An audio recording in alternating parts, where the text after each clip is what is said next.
foto bonita? As minhas duas princesas? Mas não é sobre elas que eu vou hoje falar com vocês, não, né? Então, essa é a nossa primeira aula do segundo bimestre. E nesse segundo bimestre, além das videoaulas disponibilizadas pelo Centro de Mídias, eu vou estar trabalhando com vocês o caderno do aluno. Aonde esse material está?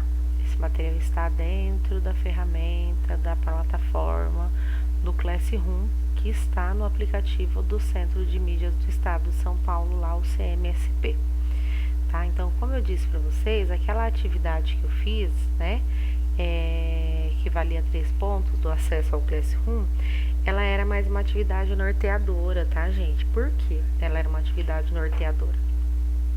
Porque a minha pretensão com aquela atividade não era que vocês respondessem 2 questões. A minha pretensão era com que vocês conseguissem fazer todo o processo para poder chegar nas questões e responder. Né? Então, os 3 pontos atribuídos para quem conseguiu desenvolver a atividade até o prazo, não se deu pelo fato do aluno responder 2 questões, mas se deu pelo fato do aluno se esforçar, ser persistente, tentar diversas vezes até ele conseguir chegar lá. Tá? Então, agora, eu tô com sono porque tá tarde, né? 1h01 da manhã, mas esse é o tempo que a brasileira tem. Fazer o quê? Vamos lá. Então, a partir de agora, a gente voltar aqui, ó. A gente vai falar sobre as características do discurso filosófico, tá? Comparando o discurso filosófico ao discurso religioso. Antes de entrar nessa temática, eu gostaria de fazer a leitura desse textinho aqui com vocês, tá? Então, esse é o texto introdutório do caderno de filosofia, né? Do caderno do aluno, e ele fala assim: temos observado em diferentes momentos, especialmente por meio da imprensa, que o sistema representativo de governo das democracias pelo mundo vem perdendo o apoio da população. O crescente número de votos em branco e nulos são sinais de esgotamento do sistema representativo do governo. Nas democracias modernas, a representação está relacionada ao processo eleitoral, de forma que os representantes eleitos pelo povo têm o objetivo de conhecer as suas demandas e discuti-las para que prevaleça o bem comum. Então, o que tudo isso quer dizer? Né? Deixa eu marcar aqui, senão eu me perco. Colocar o cursor aqui. O que tudo isso quer dizer? Tudo isso quer dizer que, assim, quando a gente saiu de um sistema que era autoritário, que era totalitário, e a gente entrou num sistema democrático, todo mundo falou: opa, agora o negócio vai mudar, agora vai melhorar, agora as coisas vão mudar, vai ser uma outra vida. E com o passar do tempo, cai isso na mesmice, né? Por quê? Porque eu tenho um representante que é eleito pelo povo, mas que não vê as necessidades desse povo. Ele só enxerga esse povo quando ele precisa, como que eu posso dizer para vocês, se candidatar, né? Quando ele precisa chegar aos objetivos que ele quer. Depois que ele conseguiu chegar ao objetivo que ele queria, ele esquece dessa população, né? Então isso faz com que surja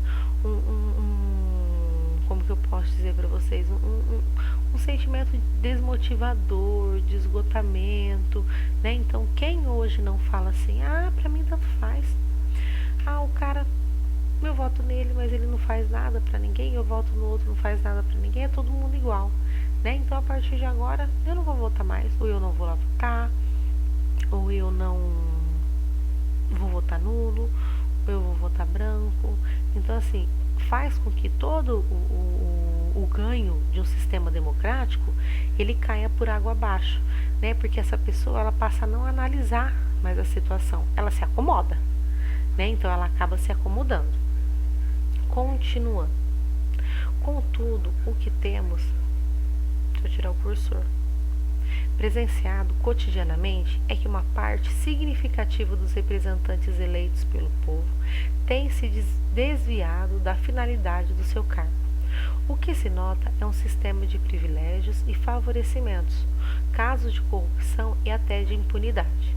Todos esses eventos têm conduzido significativos segmentos da população, eu acho que eu pulei, Todos esses eventos têm conduzido significativos segmentos da população a questionarem a democracia e seu modelo de representação. Mas será que a democracia deve ser de fato questionada? Porque os representantes eleitos, por vezes, deixam a desejar no empenho de sua função? Vamos parar vamos pensar um pouco mais sobre a democracia e seu sistema representativo. Então, essas três questõezinhas aqui disparadoras, né? A democracia, ela deve ser questionada? Então, assim, a gente deve analisar o sistema democrático, ele vale a pena? Vale a pena viver um sistema democrático? Ou seria melhor ser comandado, ter os meus gostos, as minhas vontades, através do desejo do outro, né? Então, assim, o fato de eu poder hoje, Regiane, participar da vida da minha sociedade é errado? Seria melhor que eu estivesse ali somente para obedecer regras, né? Então, vale a pena eu questionar o meu sistema? Vale a pena eu pensar que as coisas poderiam ser diferentes, que eu poderia sair de um sistema democrático e entrar dentro do sistema totalitário, autoritário, né? Então, o que dá para chegar nisso? Olha, gente, é muito particular, né? Esse tipo de coisa. Quando eu falo dessas questões assim, disparadoras que pedem a sua opinião, é muito difícil de você falar isso. Mas eu acho assim que a gente tem que parar e pensar. O sistema, ele é um sistema falho. Ok, eu concordo com você. O sistema, ele é um sistema totalmente falho. Porém, quem tem a faca e o queijo na mão somos nós. Ai, professora, mas nós não somos nada. Se comparar, né? Se nós nos compararmos a esses poderosos, esses políticos, né? Essas pessoas que têm muito dinheiro, nós não somos nada. Mas, gente, quando a gente fala de democracia, eu não falo do individual, tá? Eu falo do grupo. Então, o sistema democrático ele não serve só para a Regiane, ele serve para a Regiane, para o João, para o Manuel. Então, o sistema democrático ele só vai funcionar se a Regiane, se o João, se o Manuel, se o Miguel, se a Joaquina, se todo mundo tiver essa noção. Tá? Porque os representantes eleitos, por vezes, deixam a desejar no empenho da sua função. Por que vocês acham que eles fazem isso? Né? Então, eles esquecem, né? Não é que eles não nada. Eles esquecem daquelas pessoas que os elegeram. Eles esquecem da necessidade da população. Será que tem como você esquecer? Você tem noticiário todo dia, né? Ou isso é de índole? Ou esse tipo de pessoa está ali para poder se aproveitar de uma situação, né, para tirar vantagem dessa situação, né? Eles pensam na população, né? Eles conseguem observar as necessidades da população e fazer valer uma Constituição que defende o seu cidadão, uma Constituição democrática que defende o seu cidadão. Vamos pensar um pouco mais sobre a democracia e o seu sistema representativo? Então, vamos conhecer isso a partir de agora, tá? Numa sociedade democrática, os representantes eleitos devem atuar de forma a garantir igualdade de todos perante a lei e não atuar somente segundo a sua base eleitoral.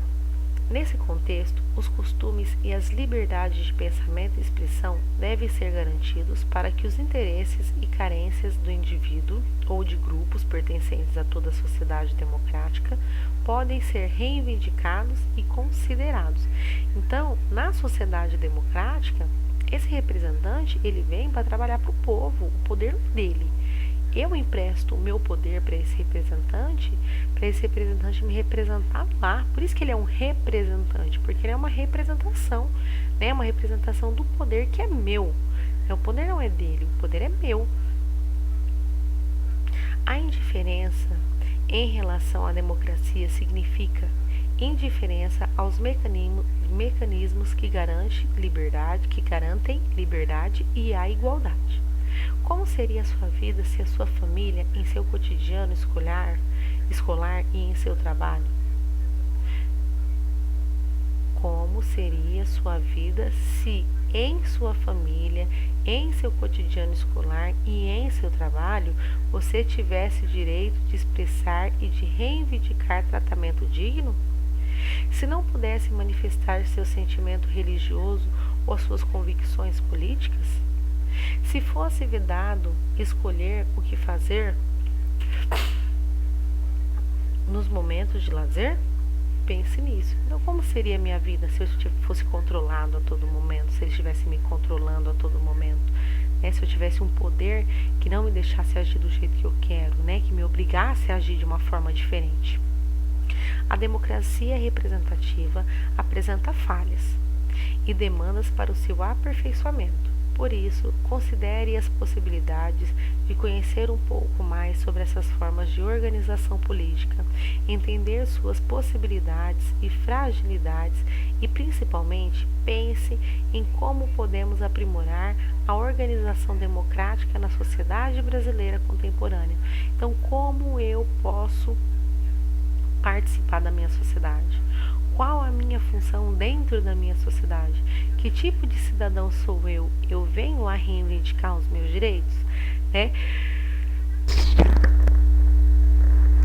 Eu venho usar de todo esse poder que eu tenho?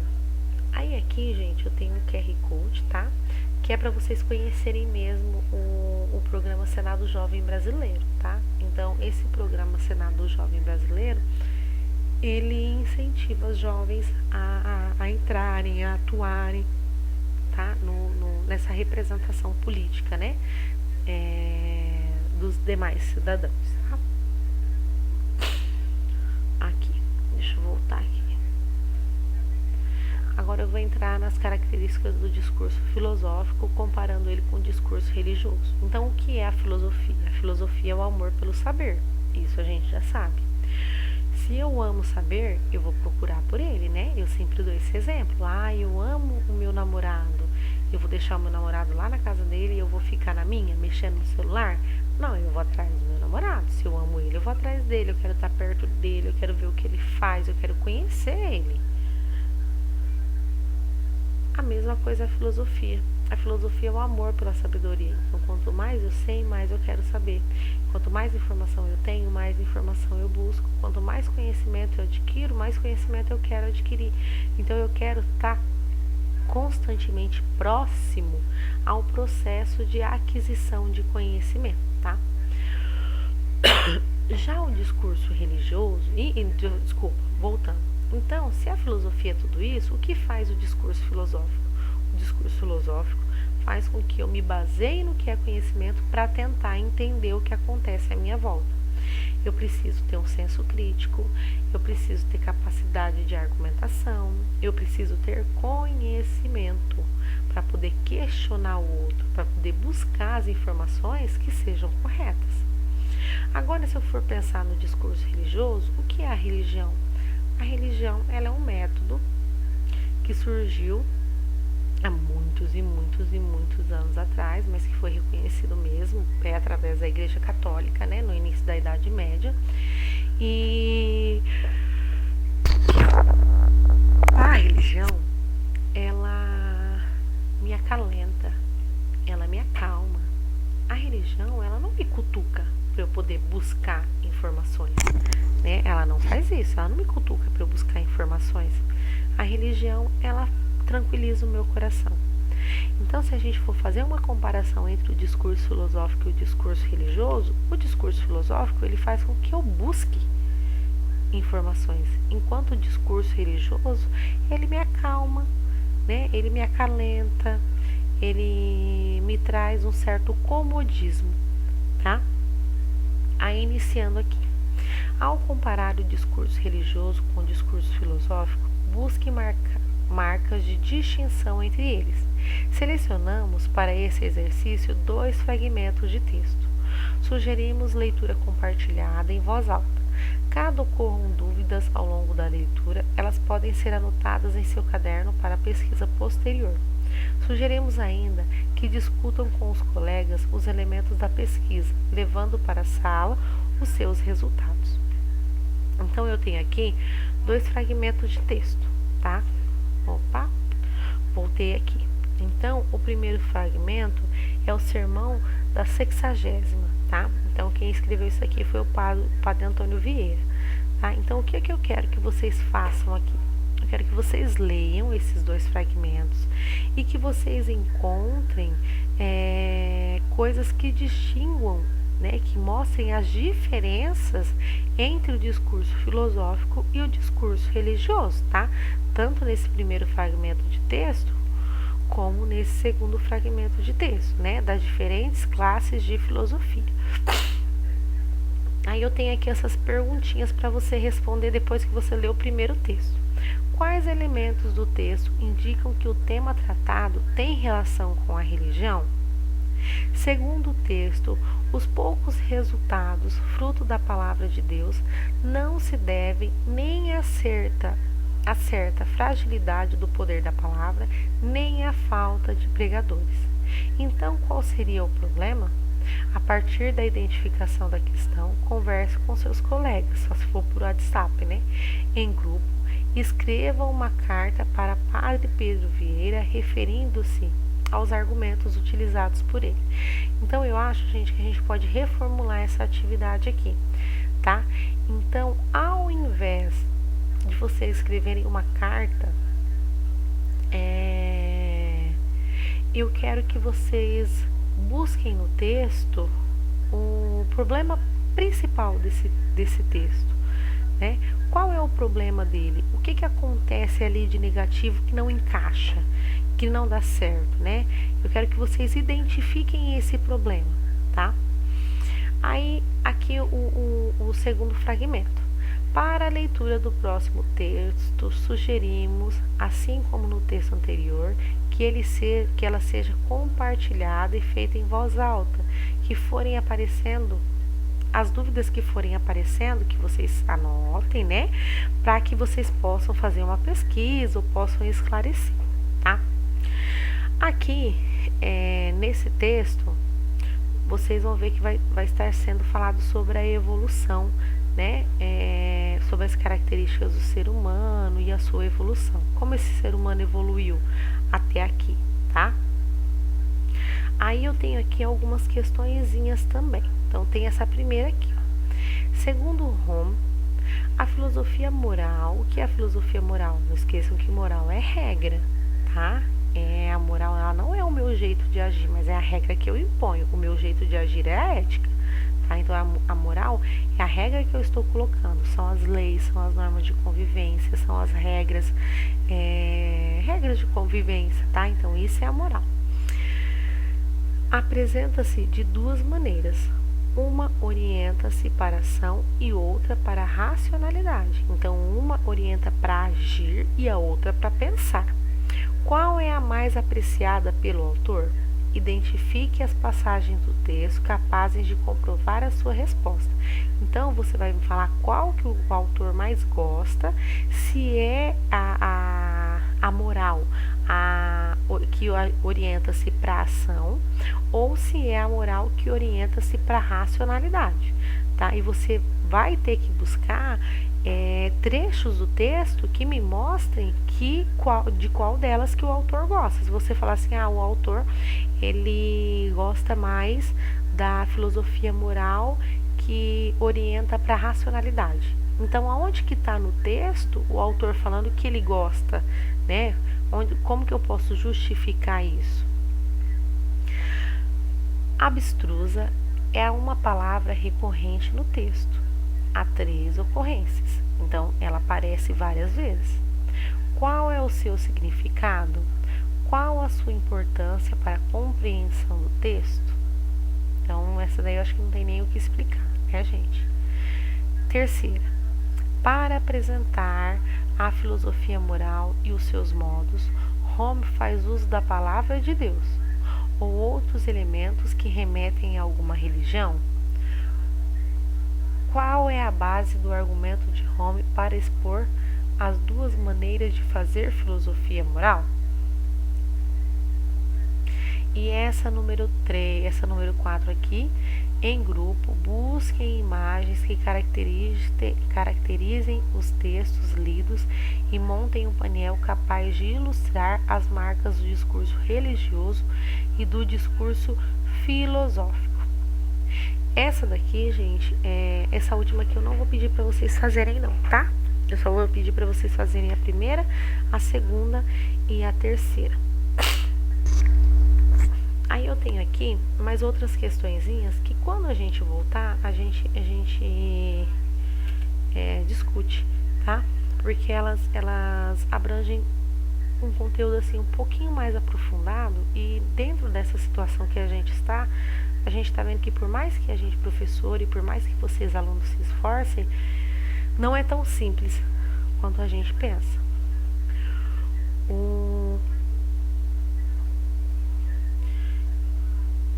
Eu vou estar anexando esse vídeo dentro do Classroom, essas explicações que eu fiz para vocês. Eu também, essas questões que vocês vão fazer, elas estarão lá como atividade do Classroom, tá? Vocês vão estar respondendo lá para eu poder atribuir uma nota, vai ter uma pontuação, tudo certinho. Então, quando eu vou lançar isso?